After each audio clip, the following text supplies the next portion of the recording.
Chosen one. Do it now, no matter the cost. Final step. Chosen ones. This is it. What if everything you've been waiting for is actually waiting for you? This final step, the one that separates the extraordinary from those who merely dream, is now before you. You're watching the most important message you'll ever receive about becoming who you're truly meant to be. Unlike other videos promising transformation, this one reveals the exact moment when your desires become your reality, the precise threshold between who you are and who you're destined to become. Have you ever felt that strange sensation that you're meant for something more? That persistent whisper that won't let you settle for an ordinary life? Those aren't random thoughts. They're divine signals confirming what your spirit already knows. God has led you here for a reason. The universe doesn't make mistakes. Your presence here right now, reading these words, is the culmination of countless invisible forces aligning perfectly for this moment of revelation. What's holding you back from claiming your divine birthright? Is it fear disguised as practicality? Or perhaps doubt masquerading as wisdom? Every challenge you've faced, every setback you've endured, every moment of uncertainty, they've all been preparation, not punishment, not coincidence. Preparation. By the end of this message, you'll understand why taking immediate, decisive action, no matter the cost, is the only path to activating the extraordinary abundance that's been reserved specifically for you. You'll discover how to break through the invisible barriers that have kept you from your greatness and step fully into the divine flow that's been waiting for your permission to transform every aspect of your life. Before we go further, I want you to take a deep breath. Feel the energy shift as you prepare yourself for what comes next. If you're truly one of the chosen ones, if something deep within recognizes the truth of these words, leave a comment with the number 777 right now. This powerful numerical sequence signals to the universe that you're ready to receive everything that's been prepared for you since before you were born. Are you ready to take the final step? Part 1. The moment of decision. Why now matters. Have you ever stood at the edge of transformation, feeling the weight of destiny pressing upon your shoulders? Have you sensed that invisible line between who you are and who you're meant to become? Can you feel it now? That unmistakable stirring in your spirit, signaling that this is your divine appointment with destiny? Let me share something profound with you. In the ancient texts, there's a powerful story about a man named Moses standing before a burning bush. This wasn't just any moment. It was the moment. For 40 years, Moses had been hiding in Midian, running from his past, convinced his time had passed. The burning bush wasn't just a miraculous sign. It was God's way of saying, "Your moment is now." Moses stood there, sandals removed, on holy ground. His heart pounded against his chest as the voice spoke. "I have indeed seen the misery of my people. So I have come down to rescue them. So now go.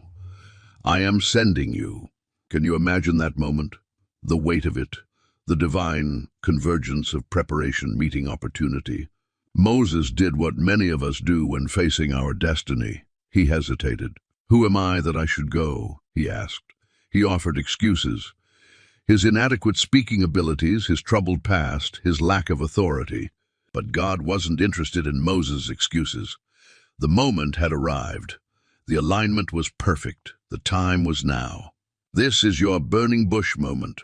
Everything in your life, every triumph, every failure, every lesson learned, has been preparing you for this precise instant in time.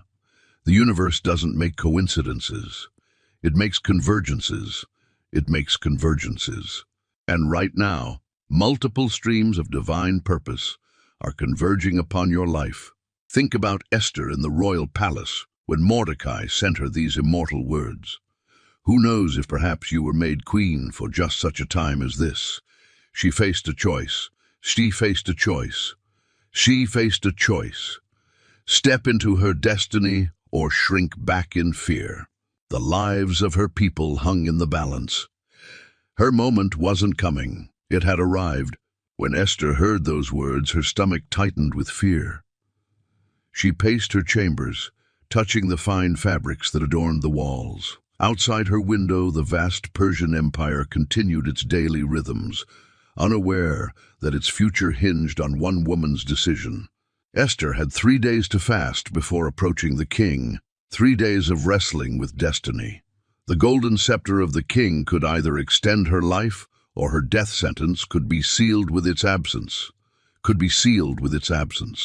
Standing before her ornate mirror, she whispered, "If I perish, I perish," words that echoed through the corridors of time as the declaration of someone who understood. Destiny doesn't wait. What happened?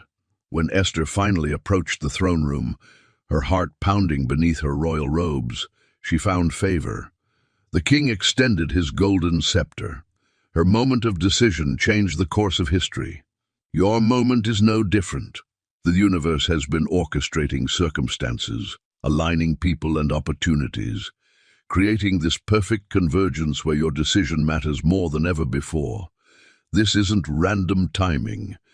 It's divine timing.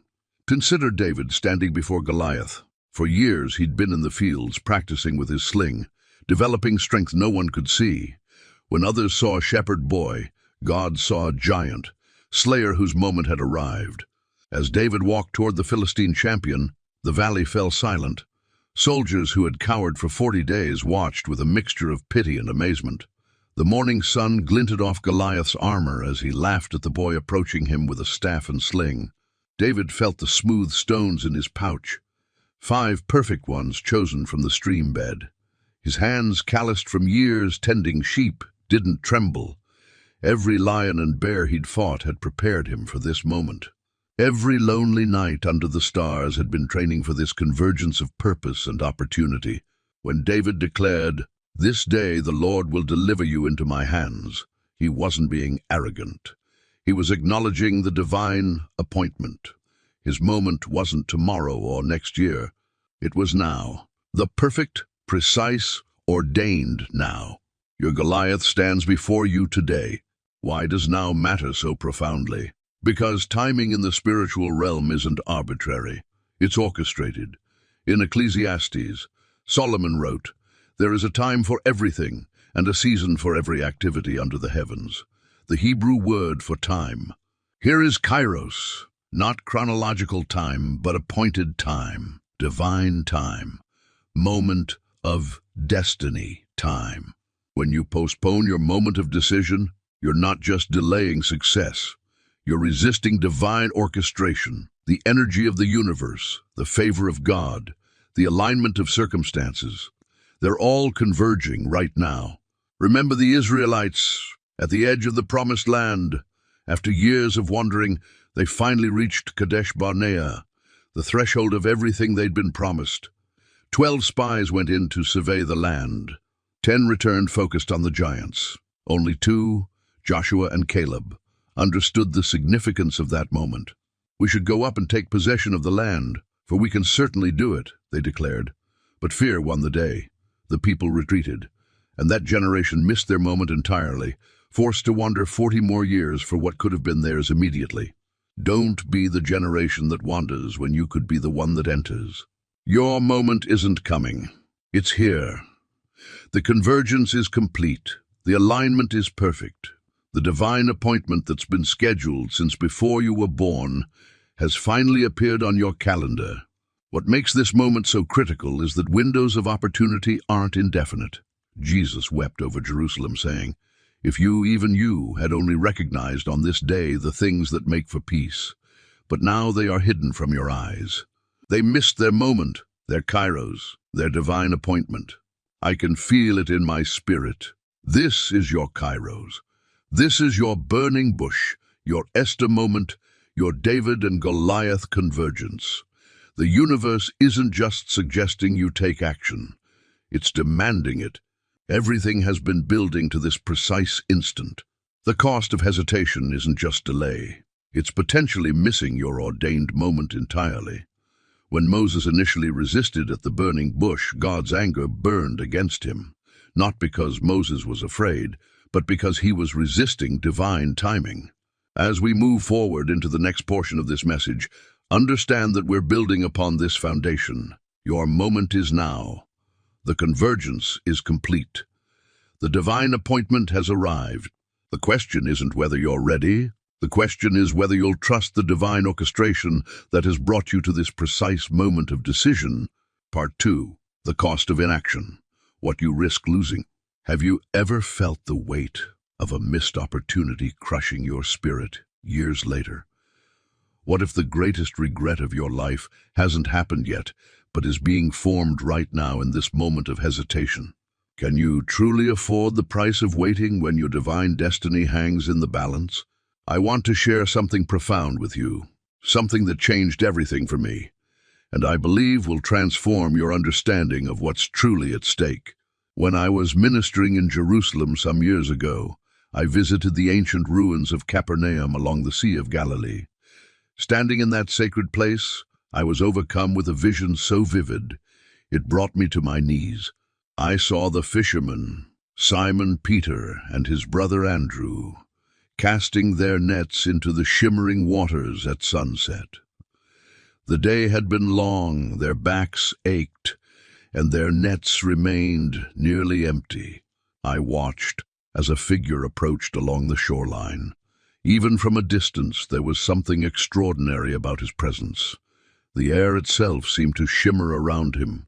Simon Peter noticed him too, pausing his work to shield his eyes from the setting sun.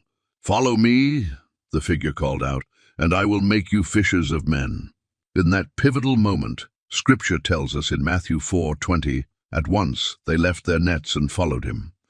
At once, not tomorrow, not after consulting with their families, not after securing their financial future. At once, at once. But what Scripture doesn't reveal, what I saw in my vision, was the third fisherman in a boat nearby.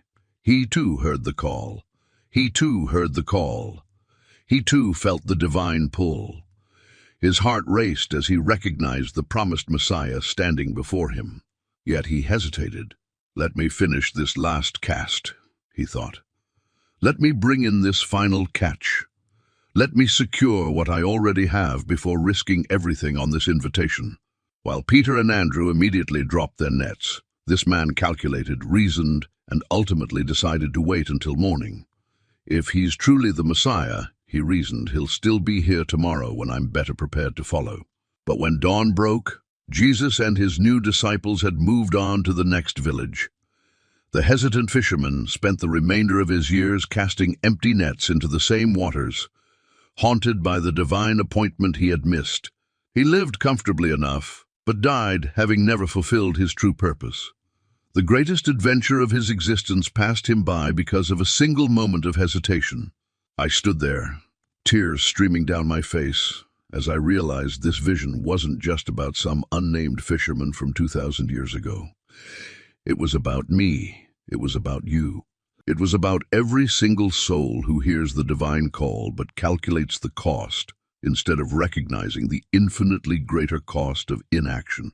The most expensive decision you will ever make is the decision to wait, to hesitate, to calculate when you should simply respond.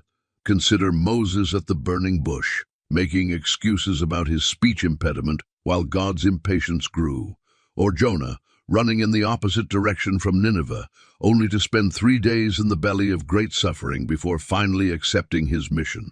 The pattern is clear throughout Scripture and throughout human history.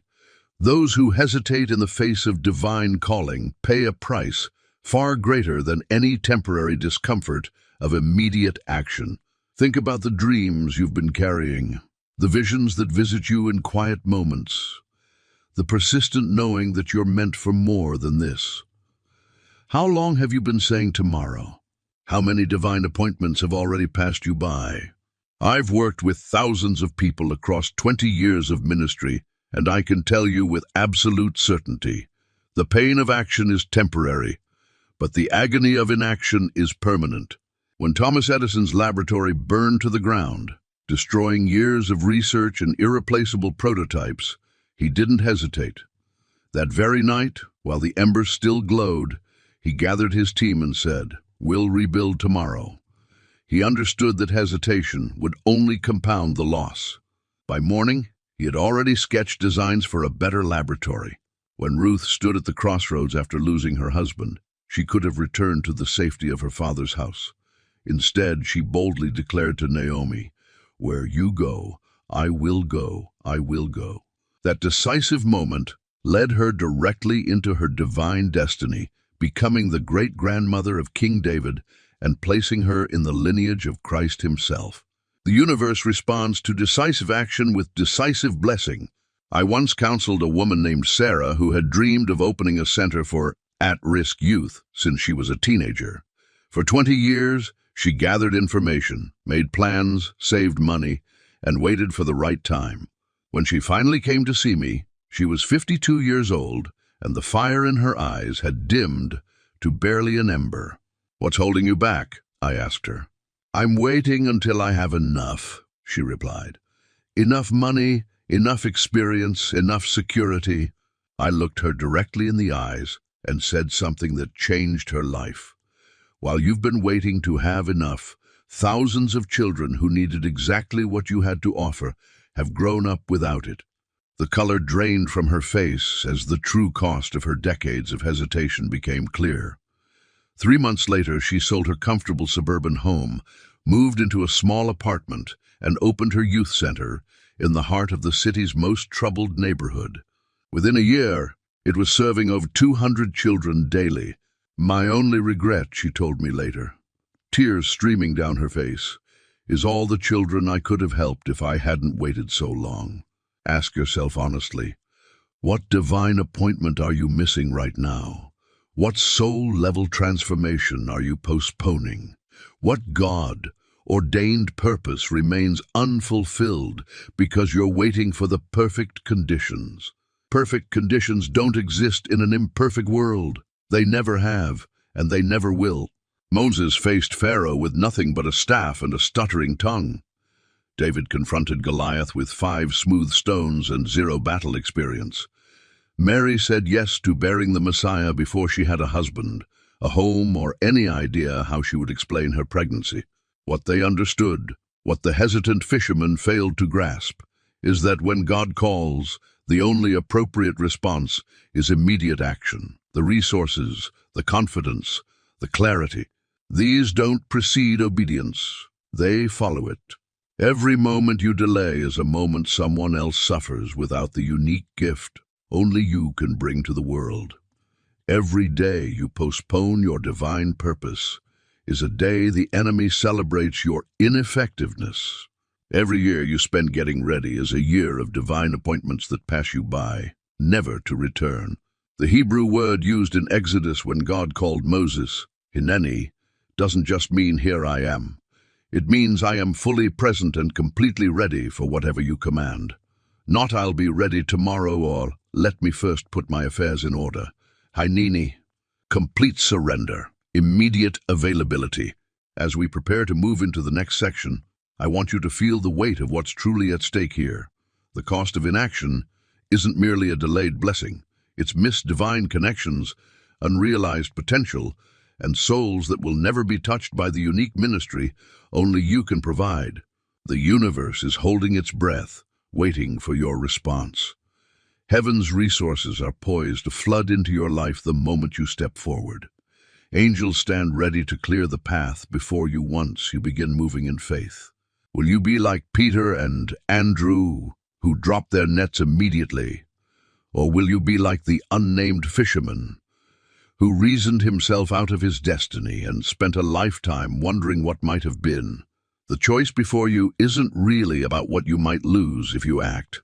It's about what you've already lost by waiting this long, and what you'll continue to lose with every moment of hesitation. As we move forward, I'll show you exactly how to break through the mental barriers that have kept you frozen in place. But first, you must feel the full weight of what's at stake. Your divine appointment is now. The cost of missing it is greater than you can possibly imagine. Part 3. Breaking through barriers, overcoming your mental limitation. What if the walls that seem most impenetrable exist only in your mind? What if the greatest prison you've ever known was built brick by brick with your own thoughts? What if your limitations were never real, but merely illusions you've accepted as truth? Let me share a story that changed my understanding of mental barriers forever. It begins in ancient Jerusalem, during one of the darkest chapters in biblical history. The year was approximately 586 BC. The mighty Babylonian army had laid siege to Jerusalem for nearly 2 years.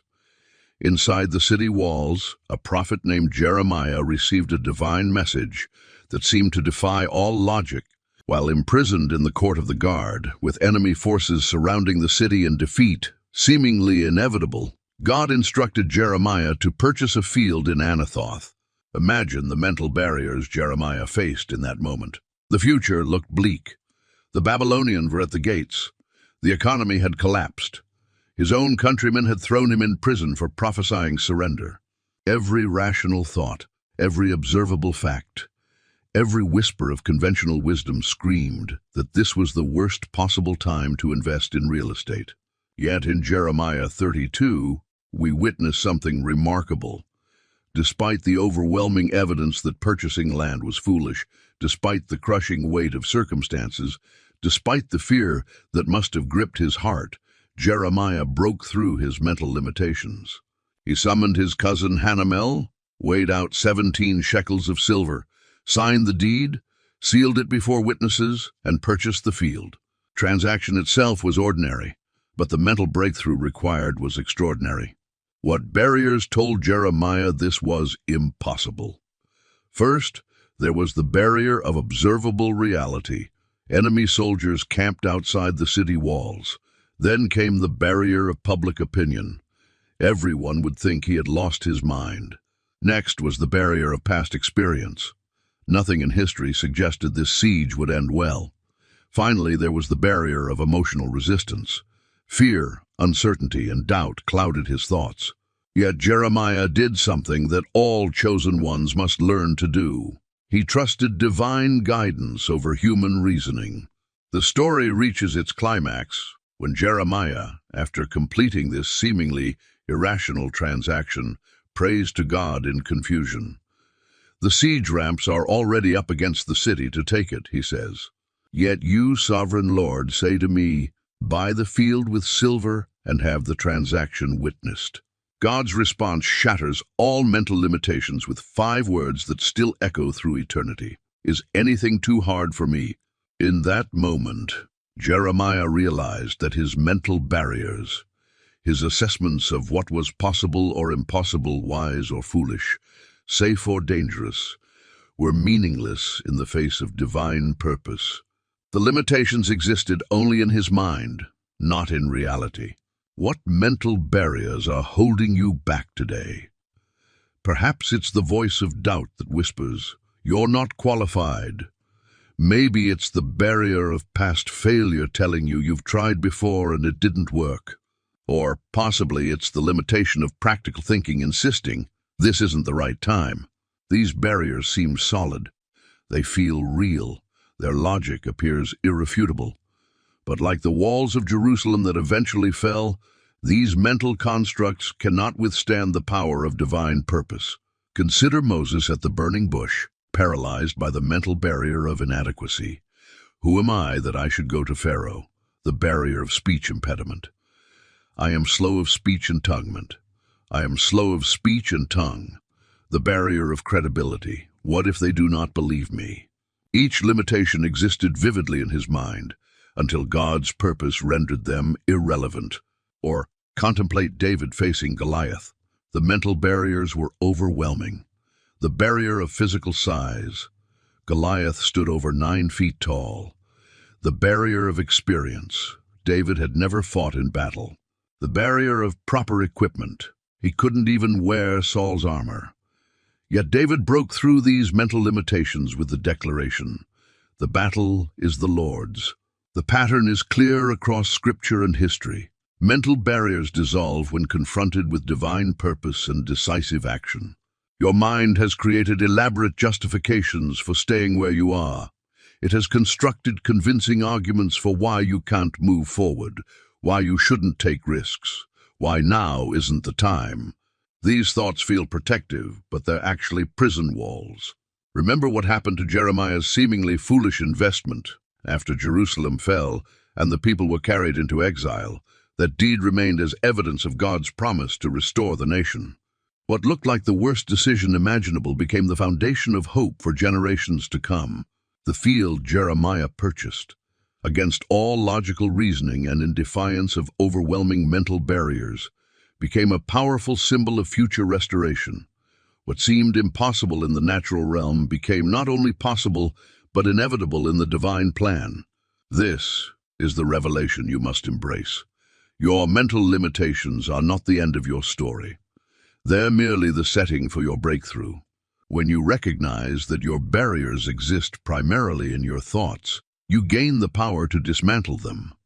When you understand that your limitations are largely self-imposed, you find the courage to step beyond them.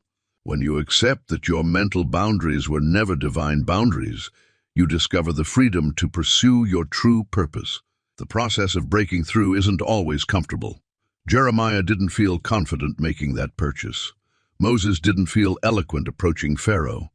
David didn't feel adequately armed facing Goliath. Their breakthrough wasn't based on feeling. It was based on faith and action despite their feelings. Your breakthrough will follow the same pattern. You won't necessarily feel ready. The mental barriers won't magically disappear before you take action.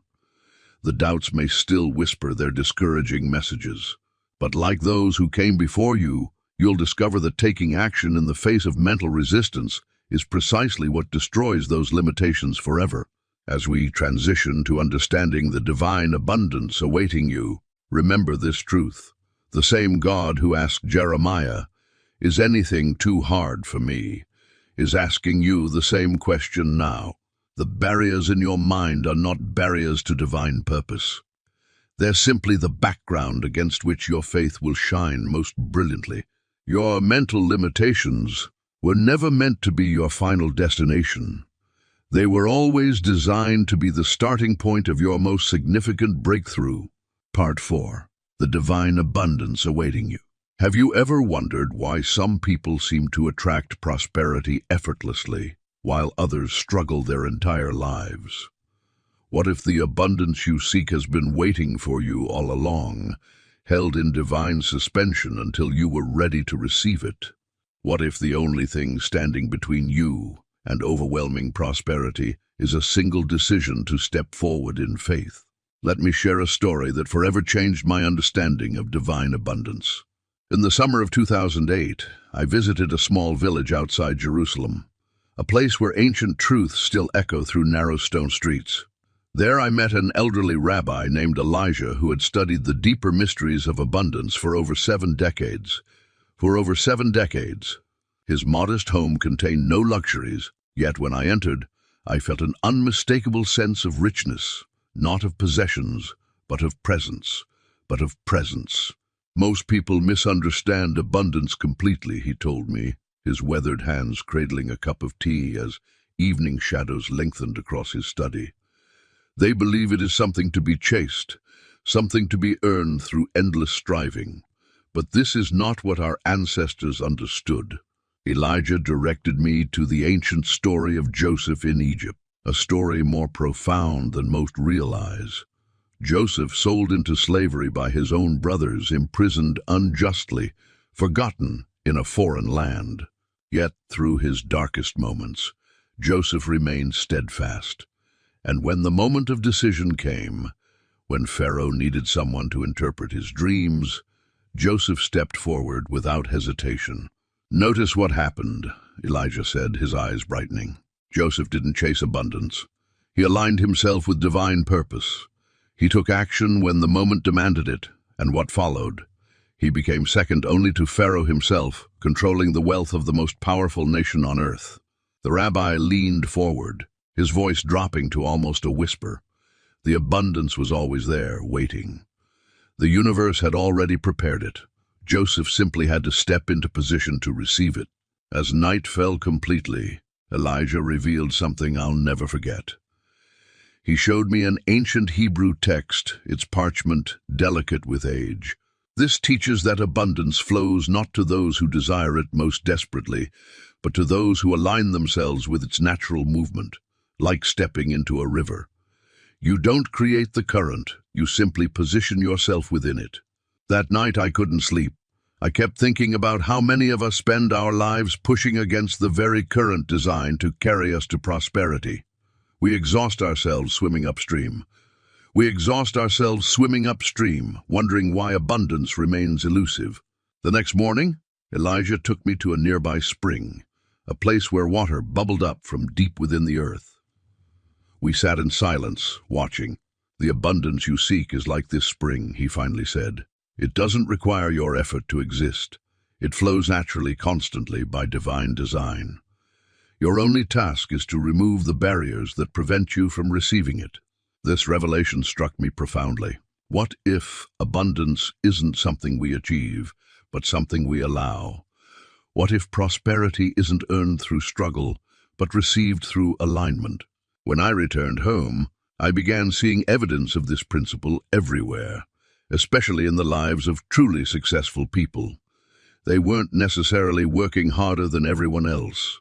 They had simply positioned themselves in alignment with the natural flow of abundance. They had taken decisive action at critical moments. They had stepped into the current.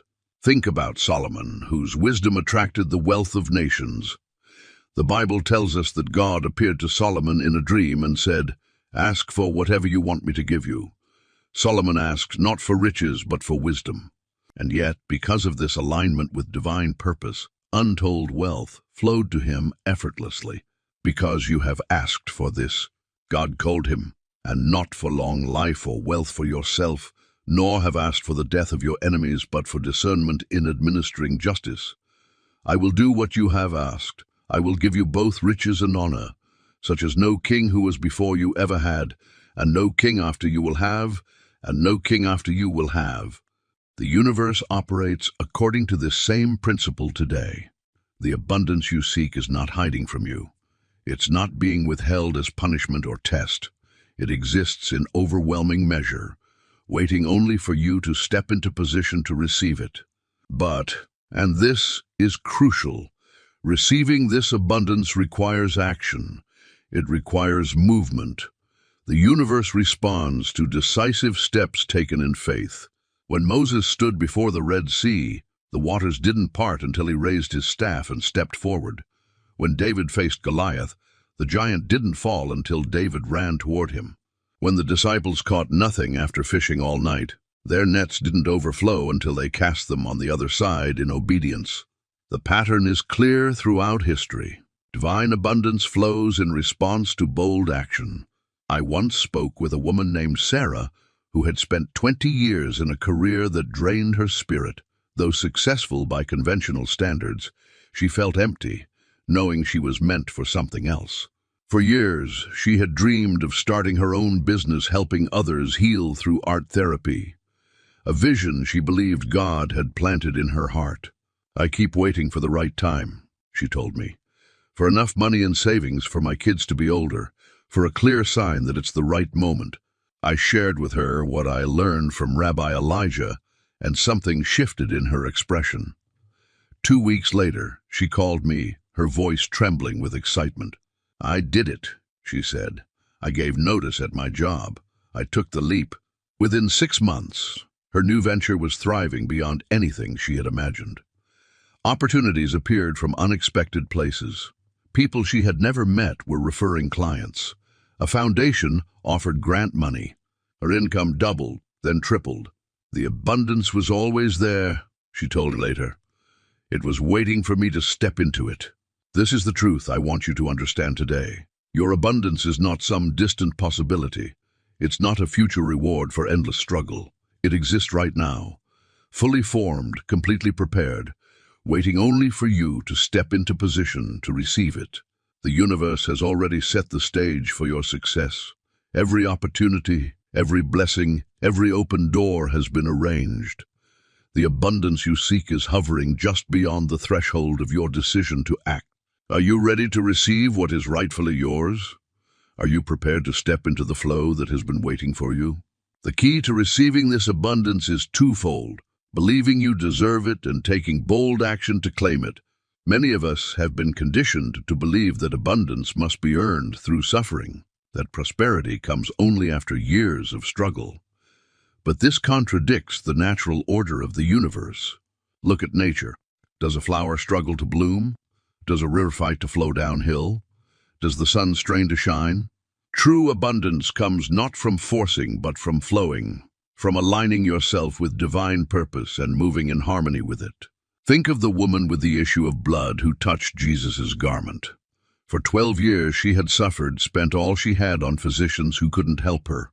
But when she took decisive action, pressing through the crowd, reaching out her hand, everything changed in an instant. "Daughter," Jesus told her, "your faith has made you well." Her healing, her abundance of health, manifested the moment she took action in faith. This is the pattern I've seen repeated countless times in the lives of those who experience true prosperity. They reach a moment of decision, a threshold between their current reality and the abundance awaiting them, and rather than hesitating, rather than waiting for perfect conditions, they step forward boldly. The universe is waiting for you to do the same. Your abundance is not something you need to create or earn. It's something you need to receive. But receiving requires positioning yourself correctly, and that positioning happens through action. When you decide to step into your abundance, when you move forward with unshakable faith in what awaits you, the universe begins to respond. Doors open, resources appear, opportunities manifest. People enter your life carrying the very things you need. This isn't mystical thinking. It's the practical reality of how divine abundance operates. It flows toward those who position themselves to receive it through decisive action. As we transition to understanding how to step into your power, remember this: the abundance you seek is already prepared for you. It's waiting on the other side of your decision to move forward. The time for hesitation is over. The moment to receive has arrived. What will you do with this knowledge? Will you continue waiting, hoping conditions become perfect? Or will you step boldly into the flow of abundance that has been prepared specifically for you? The choice and the abundance that follows is yours. Part 5. Stepping into your power. The transformation process. Have you ever wondered why some people seem to radiate an unmistakable authority that commands respect without saying a word? What if that saying a word? What if that same power already exists within you, waiting to be awakened? What would your life look like if you fully embodied the divine authority that's your birthright as a chosen one? Let me share a story that changed my understanding of stepping into power forever. In the summer of 2018, I met Sarah, a brilliant woman with extraordinary gifts who lived her life in the shadows of her own potential. Despite her intelligence and natural abilities, she moved through the world with hunched shoulders and downcast eyes. She spoke in whispers and apologized for her existence. Her light was dimmed to barely a flicker. Sarah had grown up in a household where her voice was silenced, her dreams dismissed as foolish fantasies. Year after year, she internalized the message that she was meant to be small. She believed the lie that power was something reserved for others, never for her. This reminds me of Moses standing before the burning bush, making excuses about his stuttering voice when God called him to lead his people out of Egypt. "Who am I that I should go to Pharaoh?" he questioned, unable to see himself through divine eyes. One evening, Sarah attended a small gathering where an elderly woman approached her. The room was warm with golden lamplight, the air thick with anticipation. The older woman, her eyes clear as crystal pools, looked directly into Sarah's soul and spoke words that shattered her self-perception. "You've been hiding. The power you were born with has been waiting for permission to emerge. Today that waiting ends." The woman placed her weathered hands on Sarah's shoulders. "Stand straight," she commanded. Your posture reflects your spirit. A chosen one does not cower. Something ancient and familiar stirred within Sarah's chest. It was as though a veil had been lifted, revealing a truth she had always known but forgotten. In that moment she glimpsed herself through God's eyes, magnificent, purposeful, and extraordinary. This mirrors the transformation of Gideon in the book of Judges. Remember how the angel addressed him. "The Lord is with you, mighty warrior," while Gideon was hiding, threshing wheat in a winepress out of fear. God saw him not as he was, but as who he was created to be. Over the following weeks, Sarah began a deliberate practice of embodying her power. Each morning she stood before the mirror, shoulders back, spine straight, eyes forward, and declared, "I am a chosen vessel. Divine power flows through me. I step fully into who I was created to be." At first, the words felt foreign on her tongue, like borrowed clothes that didn't quite fit. But she persisted, understanding that transformation requires consistency. She studied the lives of Esther, who stepped into royal influence for such a time as this, and of David, who maintained his divine anointing through years of waiting. The physical practice began changing her neural pathways. Her body language shifted. Her voice deepened with conviction. People began responding to her differently, not because she demanded attention, but because she no longer apologized for occupying space. 3 months into her practice, Sarah faced a crucial moment of testing. During a company meeting, her supervisor presented Sarah's breakthrough research project as his own. The room fell silent as all eyes turned to her, waiting for her response. The old Sarah would have shrunk back, swallowed the injustice, and later cried in the bathroom stall. But the transformed Sarah rose calmly from her seat. With unwavering eyes and a voice that carried the weight of her reclaimed authority, she said, "I'm glad you recognize the value of this research. As its creator, I'd be happy to explain the methodology I developed." The atmosphere in the room shifted instantly. Her supervisor's face flushed with embarrassment, but Sarah wasn't motivated by revenge. She stood in her power, not over others, but within herself. She didn't need to diminish anyone else to claim what was rightfully hers. This moment parallels when Paul, formerly called Saul, stood before King Agrippa. Once a persecutor, now standing in his transformed identity, he spoke with such compelling authority that Agrippa exclaimed, "Do you think that in such a short time you can persuade me to be a Christian?" Sarah's transformation reached its crescendo 6 months later when she founded an organization that empowered other women to reclaim their voices. The timid woman who once apologized for her existence now regularly addressed audiences of thousands, her presence commanding and her purpose undeniable. What happened to Sarah wasn't magic or manipulation. It was a deliberate process of alignment, bringing her external reality into harmony with her internal true truth.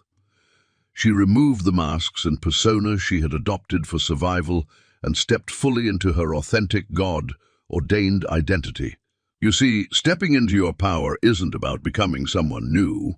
It's about returning to who you've always been beneath the layers of doubt, fear, and false humility. It's about recognizing that what you perceive as weakness may actually be strength, waiting to be activated. The transformation process follows a divine pattern we see throughout Scripture. First comes the recognition, the moment when, like Jacob wrestling with the angel, you refuse to continue without receiving your blessing. Next comes the reclamation, actively taking back the authority that was always yours, just as Christ reclaimed the temple from the money changers. Finally comes the redemption, using your power not for self-aggrandizement, but for divine purpose. This process isn't comfortable. True transformation never is. When a caterpillar enters the chrysalis, it doesn't simply grow wings. It completely dissolves before reconstructing itself into something new. The caterpillar must surrender what it is to become what it was always meant to be. Similarly, stepping into your power requires dissolution of old patterns. The familiar limitations that once felt like protection must be released. The excuses that kept you small must be abandoned. The false beliefs about your capacity must be challenged and overthrown. Remember what happened when Jesus called Lazarus from the tomb. He came forth still bound in grave clothes. Jesus then commanded, "Unbind him and let him go." In the same way you have been called forth, but you must allow yourself to be unbound from the grave clothes of your past limitations. As you step into this transformation process, understand that power looks different on each chosen one. For some, it manifests as quiet confidence that changes the atmosphere of a room. For others, it emerges as bold leadership that inspires movements.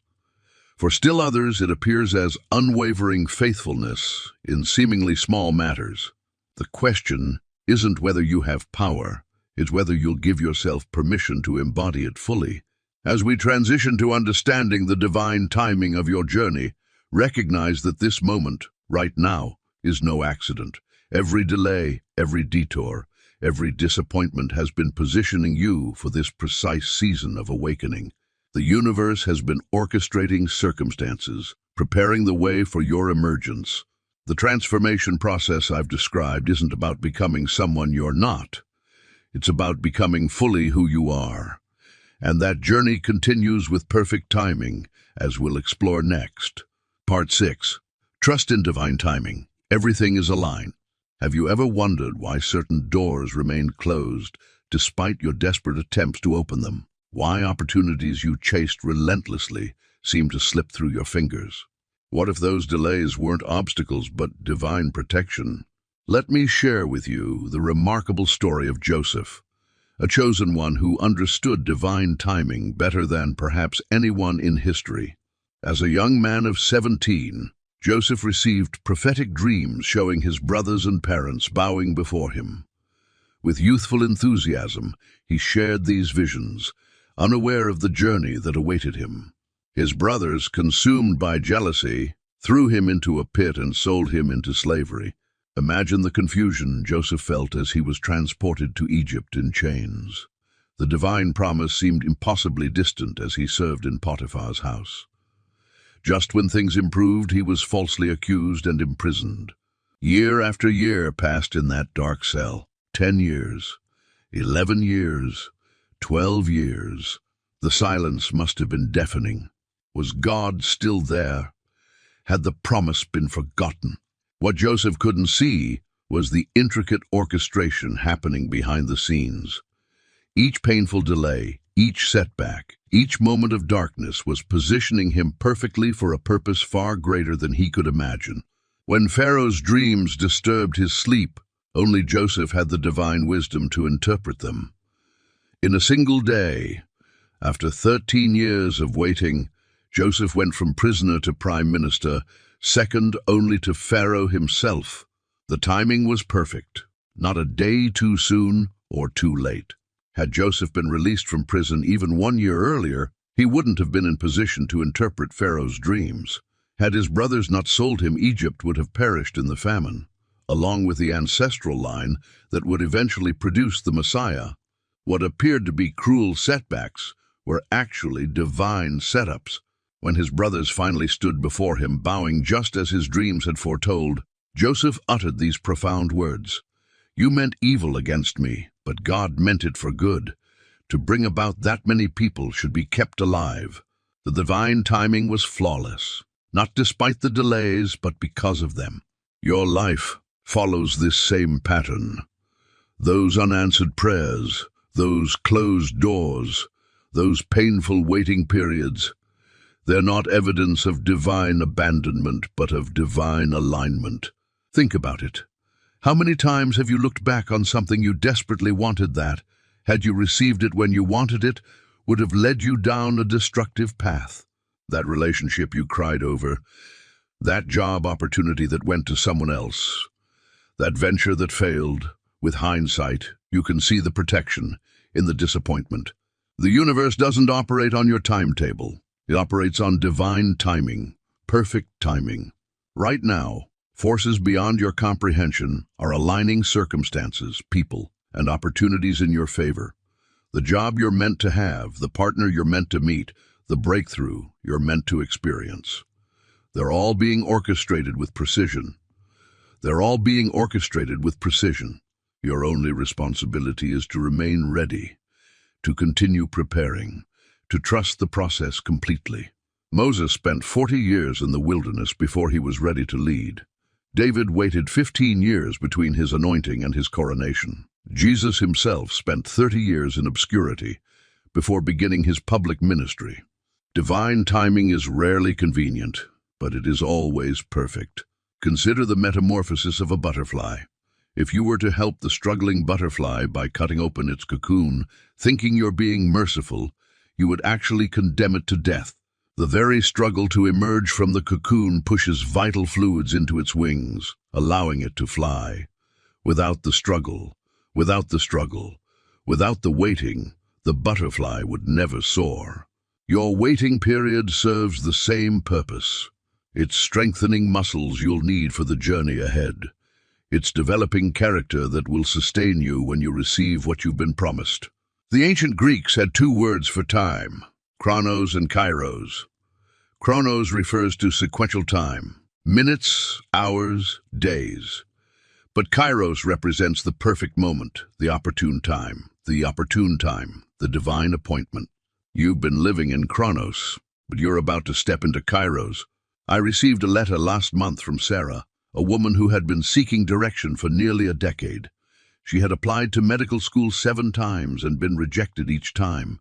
With mounting debt and diminishing hope, she was ready to abandon her dream. Then, on the day she had decided would be her final attempt, she received a call. Not only was she accepted, but she received a full scholarship, something never offered to her in previous applications. During orientation, she discovered why. The school had just launched a specialized program in the exact rare disease that had claimed her younger brother's life years earlier. Had she been accepted any earlier, this program wouldn't have existed. Now she's positioned to make breakthroughs that could save countless lives. The divine timing was perfect. Your breakthrough isn't delayed. It's being prepared. Every closed door has been protection. Every setback has been redirection. Every moment of waiting has been preparation for what's coming. The ancient scripture promises, "For still the vision awaits its appointed time. It hastens to the end. It will not lie. If it seems slow, wait for it.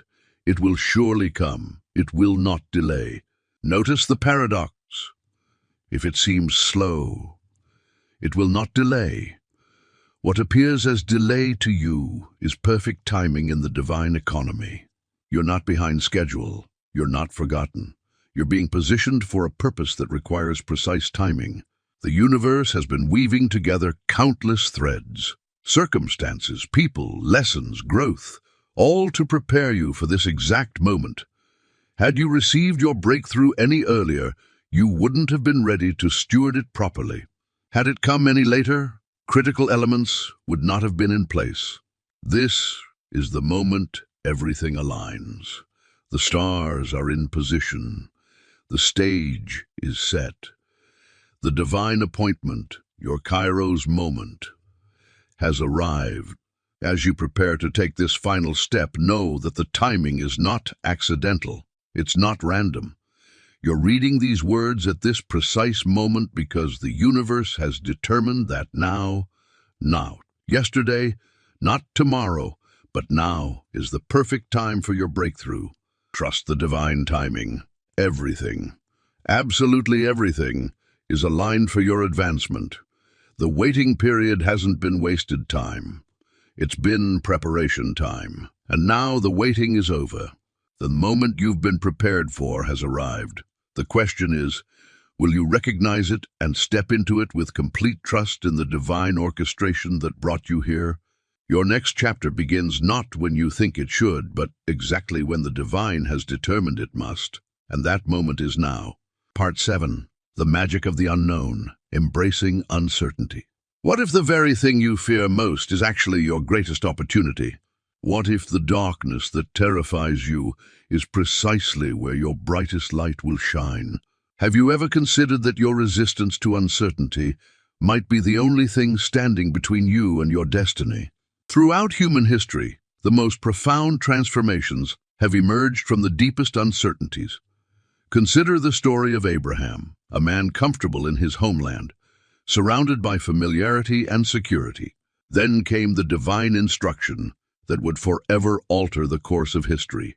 Leave your country, your people, and your father's household, and go to the land I will show you. Notice what wasn't included in that divine command. A detailed map, a 5-year plan, or guaranteed outcomes. Abraham received no certainty, only a promise and an invitation to step into the unknown. Imagine the weight of that moment. Abraham stood at the threshold between comfort and calling, between the security of the familiar and the promise of something greater. All around him were the voices of reason, practicality, and fear. The same voices that whisper in your ear today. Stay where it's safe. You don't know what's out there. What if you fail? What if nothing is waiting for you? The air in his tent must have felt heavy that night as he contemplated his decision. His hands may have trembled as he packed his belongings, his mind racing with questions no human could answer. His family likely questioned his sanity. His friends probably tried to dissuade him. Yet something deeper than logic was at work in his spirit. The recognition that greatness never emerges from comfort zones, that divine purpose always requires stepping into spaces where only faith can guide you. The book of Hebrews tells us by faith Abraham, when called to go to a place he would later receive as his inheritance, obeyed and went, even though he did not know where he was going. Those last 7 words contain the essence of your next breakthrough, even though he did not know where he was going. This isn't just ancient history. It's the template for every significant transformation in human experience.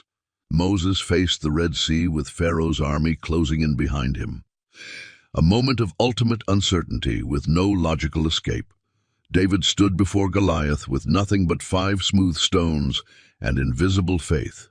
Esther approached the king's throne uninvited, knowing it could mean death. Ruth left everything familiar to follow Naomi into an unknown future. What if these weren't just stories of exceptional people? What if they were mirrors reflecting back to you, your own capacity for holy courage? The unknown has always been where miracles happen. It's the space where human limitation meets divine possibility. It's where your carefully constructed plans dissolve into something far greater than you could orchestrate on your own.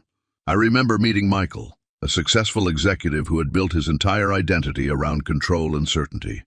His calendars were meticulously planned. His investments were strategically diversified. His career path was mapped out years in advance. Then came the diagnosis that shattered everything. Sitting in that sterile hospital room, Michael faced the one thing his planning couldn't overcome. Complete uncertainty. His careful timelines meant nothing now. His future had transformed from a clear road to an impenetrable fog. For weeks, he raged against this new reality. He demanded second opinions, researched obsessively, and tried desperately to regain control.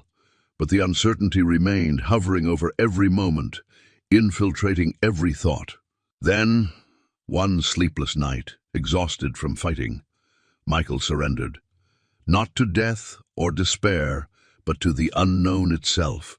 I don't know what happens next, he whispered into the darkness, and for the first time in my life, I'm admitting I never did. Something shifted in that moment of surrender. The uncertainty didn't disappear, but his relationship to it transformed. Instead of seeing it as his enemy, he began to recognize it as the birthplace of new possibilities. As he embraced the unknown, Michael discovered resources within himself he never knew existed.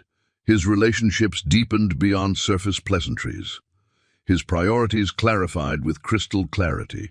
His spiritual life, previously a Sunday formality, became a vital lifeline.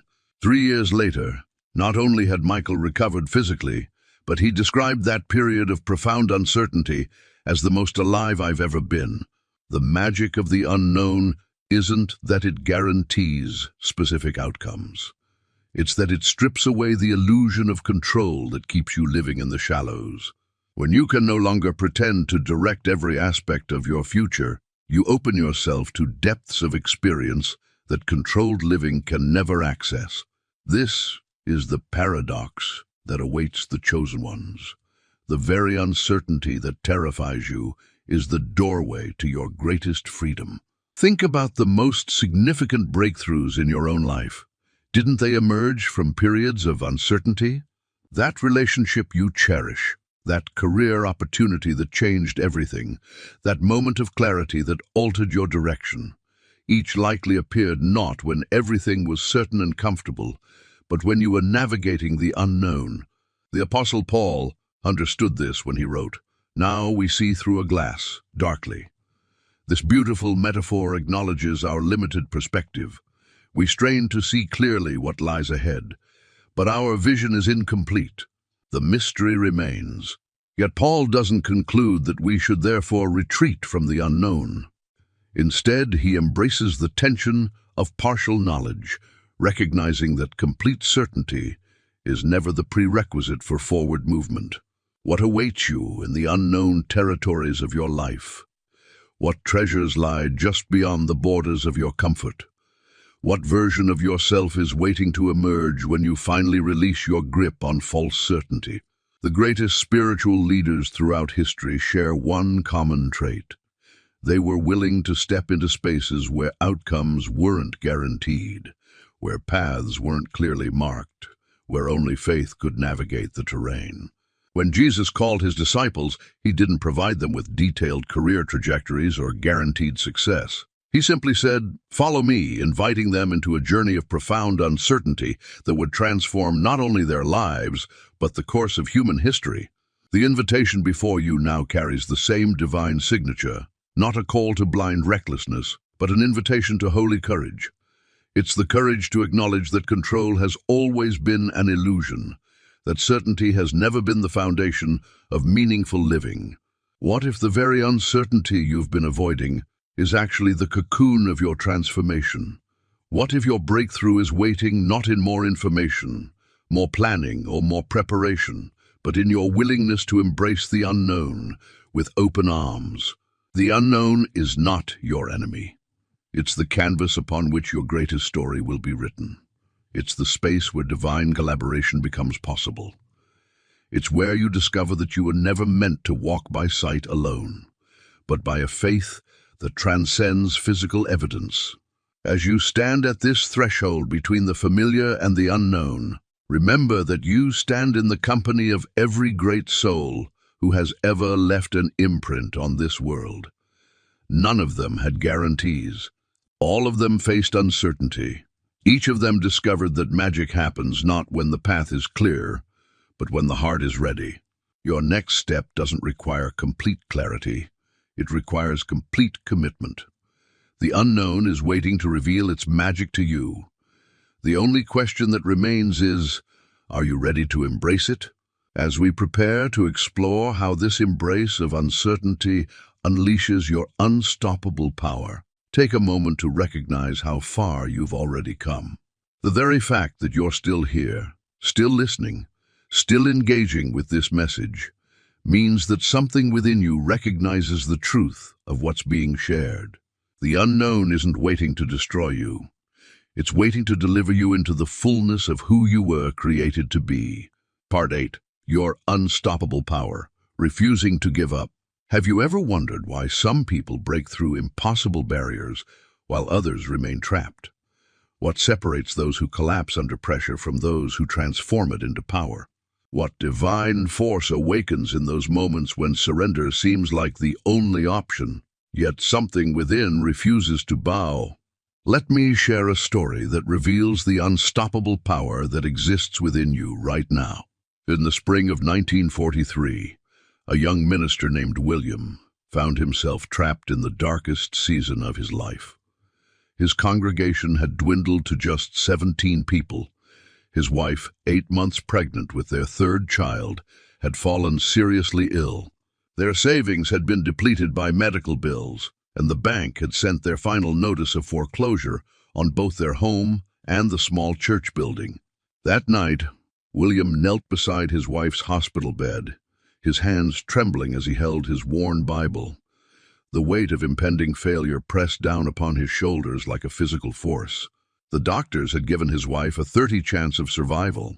The bank would reclaim their property in exactly 7 days. His remaining congregants were considering joining the larger church across town. "Lord," he whispered, his voice breaking, "I have nothing left. I've tried everything. I've prayed. I've worked. I've sacrificed. And still, everything is falling apart." The hospital room was silent except for the rhythmic beeping of monitors. Outside, thunder rumbled as spring storm clouds gathered over New York City. William opened his Bible, the pages falling open to the story of Elijah in 1 Kings. There, he read how Elijah, after his greatest triumph on Mount Carmel, fled into the wilderness in fear and exhaustion. How the mighty prophet who had called down fire from heaven now sat beneath a broom tree, asking God to take his life. William felt a jolt of recognition. Here was a chosen one who had also reached his breaking point. But what happened next changed everything. God didn't scold Elijah for his weakness. Instead, he sent an angel to provide food and water. "Arise and eat," the angel said, "for the journey is too great for you." After Elijah ate and rested, he traveled 40 days and nights to Mount Horeb on the strength of that single meal. There in the cave on God's mountain, when the Lord asked, "What are you doing here, Elijah?" the prophet poured out his despair. He had been zealous, he had fought, and now he was alone with enemies seeking his life. God's response wasn't what Elijah expected. No lightning, no earthquake, but a still, small voice. As William read these words, something shifted within him. He realized that his perception of defeat was just that, a perception. The still, small voice spoke to his heart. "This is not the end. This is preparation." In that moment, William made a decision that would alter the trajectory of his life. He would refuse to give up. Not because victory was guaranteed, but because surrender was unthinkable. Something beyond his understanding whispered that his current circumstances were merely setting the stage for a greater purpose. The next morning, William walked out of the hospital with new determination. Instead of begging the bank for more time, he approached them with a bold proposal. He would organize a community fundraiser to not only save the church, but expand its outreach programs. Rather than pleading with his remaining congregants to stay, he inspired them to reach out to those in need throughout their neighborhood. What happened over the next 7 days defied all explanation. Word spread about the small church's mission.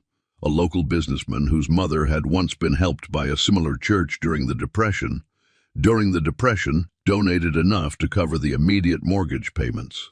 3 doctors from the hospital, moved by William's devotion to his wife, volunteered to provide her specialized care at no cost. Former members of the congregation began returning, bringing friends and family.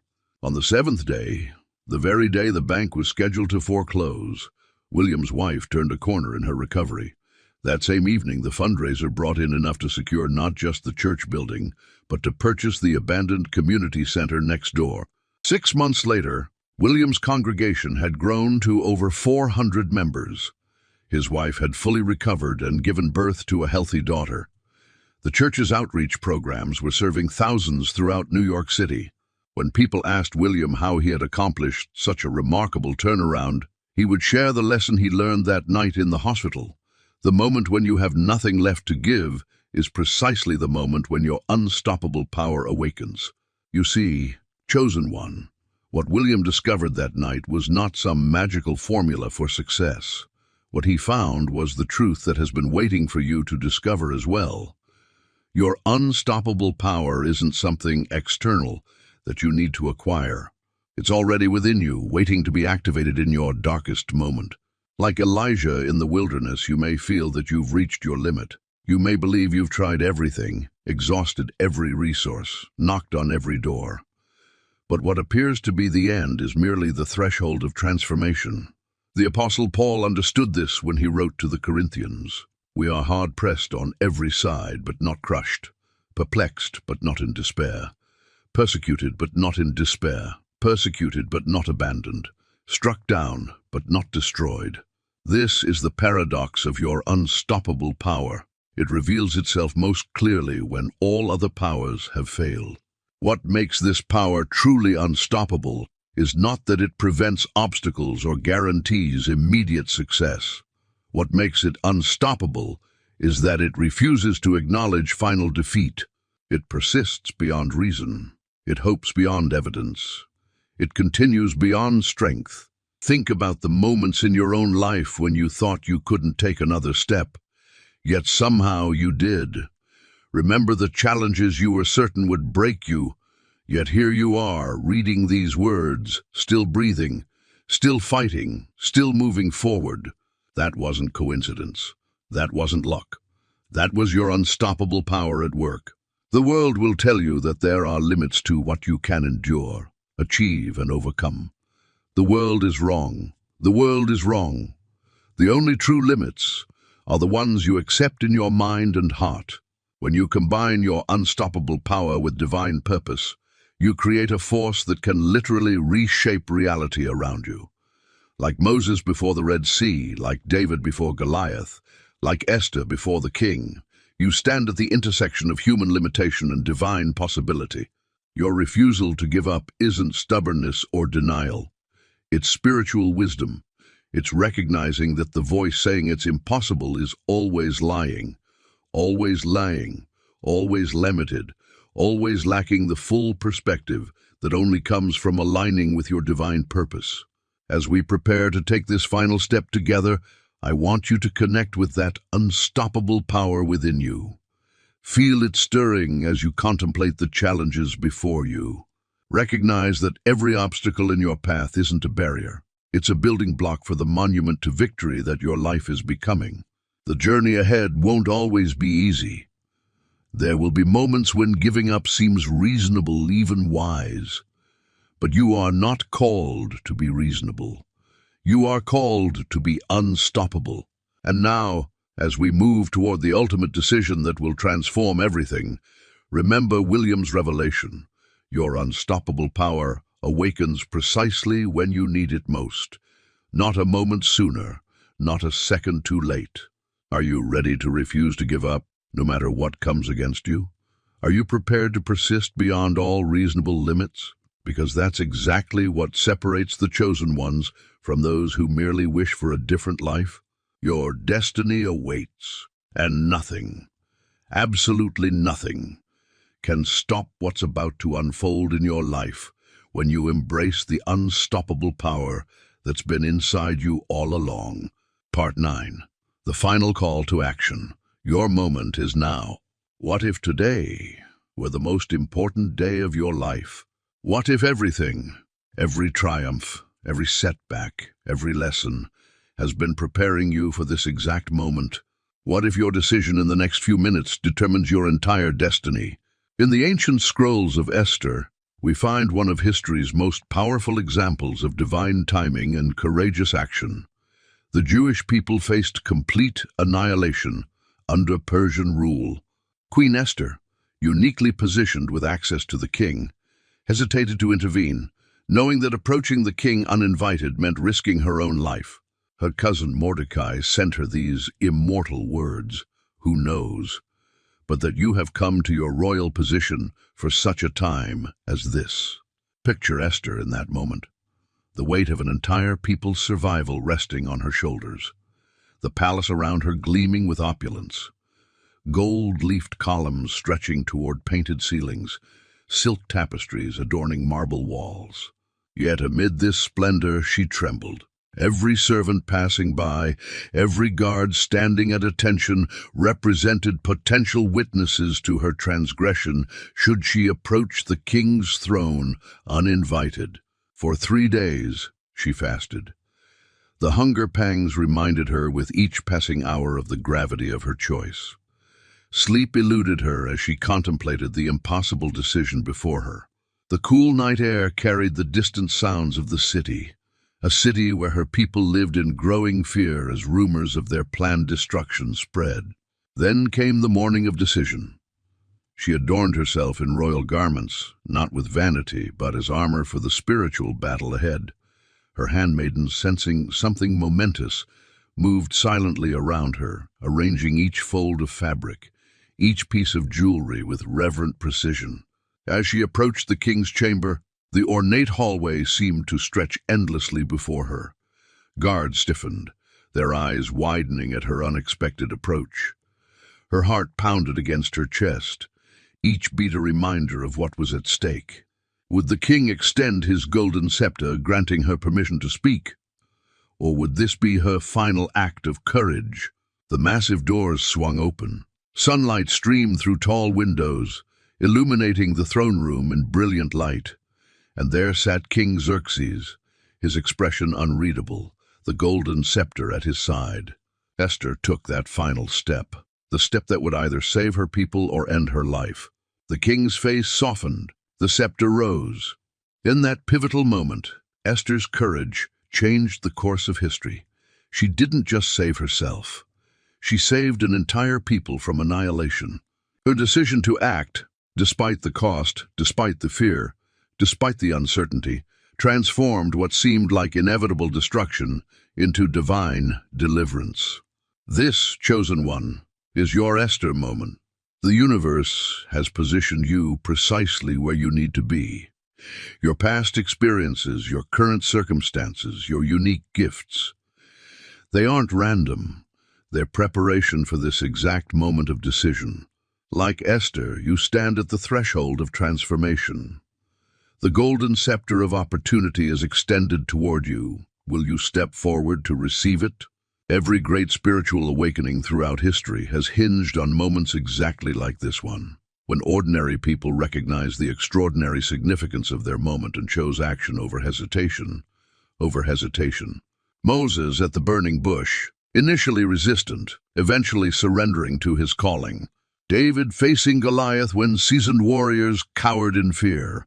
Mary accepting a divine assignment that defied human understanding. Paul embracing a complete reversal of his life's direction on the Damascus Road. These weren't people with supernatural courage.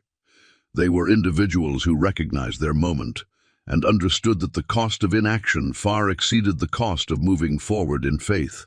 The pattern is unmistakable throughout spiritual history. The decisive moment always feels impossible until it's accomplished. The Red Sea wasn't parted until Moses extended his staff. The walls of Jericho didn't fall until Joshua led that final march. The paralytic wasn't healed until he picked up his mat. Your moment is now. The universe has been orchestrating circumstances, aligning opportunities, and preparing paths specifically for you. The divine choreography that brought you to this message wasn't accidental. It was intentional. I understand the hesitation you might feel. The voice of doubt whispers that you're not ready, that the timing isn't right, that the cost is too great. These doubts aren't unique to you. They're the final spiritual resistance before breakthrough. Remember the parable of the talents. The master didn't reward careful preservation. He rewarded bold action. The servants who multiplied what they were given received more, while the one who buried his talent in fear lost everything. This principle operates throughout the spiritual realm. Action activates abundance. Hesitation halts it. What separates the extraordinary from the ordinary isn't talent, resources, or circumstances. It's the willingness to act decisively when the moment arrives. Your moment has arrived. The action required of you right now might seem frightening. It might require stepping away from security, investing resources, making a commitment that stretches you beyond your comfort zone. The specific action isn't what matters. What matters is your willingness to move when the divine nudge comes. Think about where you'll be 1 year from now if you take this step. Imagine the transformation in your circumstances, your impact, your spiritual alignment. Now compare that to where you'll be if you remain in hesitation. The gap between those two futures is the exact measure of what this moment is worth. Moses couldn't see the promised land when he first confronted Pharaoh. David couldn't see his kingship when he picked up 5 smooth stones. Esther couldn't see the salvation of her people when she approached the king's throne. What they could see was the immediate step before them. And that step was enough. Your immediate step is before you now. It's not about seeing the entire journey. It's about trusting that the path will unfold as you move forward in faith. The spiritual principle is clear. Heaven backs bold moves. When you step forward in alignment with your divine purpose, unseen forces mobilize on your behalf. Doors that seemed permanently locked suddenly open. Resources you couldn't have anticipated become available. Divine connections materialize at precisely the right moment. But none of this activates until you take that first step. This is your sacred moment of decision. The universe holds its breath, waiting to see if you'll recognize the significance of where you stand right now. Will you be Esther, finding courage despite fear? Will you be David, stepping forward when others step back? Will you be Mary, saying, "Let it be done according to your word"? The cost of action may seem high in this moment, but I promise you, the cost of inaction is infinitely higher. Don't let this divinely orchestrated opportunity pass while you stand in hesitation. Your moment is now. The final step is before you. Take it, chosen one, no matter the cost. Your destiny awaits. Conclusion. Your new beginning. As we come to the end of this message, I want you to reflect on the journey we've taken together. We've uncovered the truth about your divine selection, recognized the power of immediate action, understood the true cost of hesitation, and glimpsed the extraordinary future that awaits when you step into your divine destiny. The essence of what we've explored comes down to this. You were chosen before time began for this precise moment of decision. The universe has orchestrated every circumstance, every triumph, every setback, to prepare you for right now. The final step is yours to take, and though it may require courage, the transformation waiting on the other side will exceed everything you've imagined possible. Will you remain among those who merely wish for change, or will you join the ranks of the chosen ones who create it? This question isn't merely rhetorical. It's the defining moment of your spiritual journey. The divine appointment that brought you to this message wasn't coincidental. Something deeper than intellect, more profound than emotion, recognized the truth in these words. That recognition is your spirit bearing witness to what it has always known. You were made for more. I invite you now to close your eyes for a moment. Feel the weight of decision, not as burden but as privilege. Sense the countless souls throughout history who faced similar moments of divine calling and found the courage to say yes. You stand in their company now, poised at the threshold of transformation. What will your answer be? I'd love to hear how this message has resonated with you.